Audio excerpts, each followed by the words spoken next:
Äsja lõpus mäng, kus omavahel olid koos valitsev Eesti meister Peugeot ja Valiskaar ja mul on siin Valiskaari väravavaht Taavi Tamm. Kuidas on emotsioon peale meistri võitmist?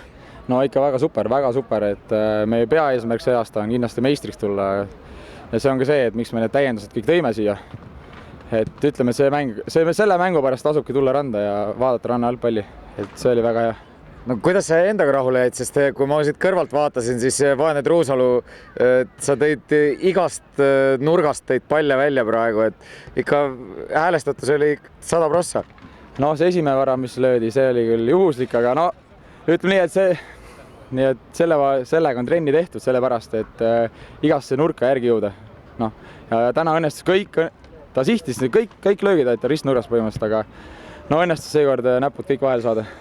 No kui nüüd kommenteerida, teil endal olid ikkagi ka sellised väravad, olid seekord, et praegu polnud ühtegi väravat, mille kohta saaks öelda vähem kui, et super, et millest see tuleb või kuidas see nagu niimoodi on?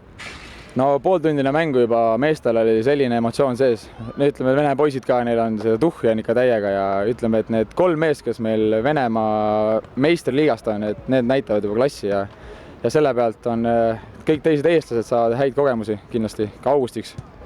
No ma ei saa seda küsimata jätta, sa ise eelmine aasta mängisid teises satsis, et mis selle meeskonnavahetuse on tinginud?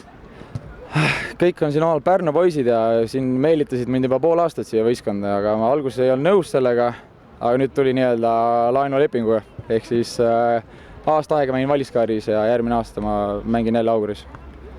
No selge, aga jõudu siis, praegu olete astunud päris kõva sammu meistritiitlile lähemale. Ma lihtsalt on võrdluseks küsida selle esimese etapiga, et kas praegu võib öelda, et Valiskaar on hakanud paremini kokku mängima, sest see mäng oli küll ikka täielik selline üle mõistuse muskli näitamine.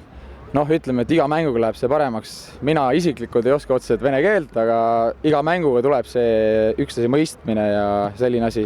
Ja ma arvan, et see ongi see, mille pealt see tulebki kõik. No selge, suur tänu, Taavi Tamm.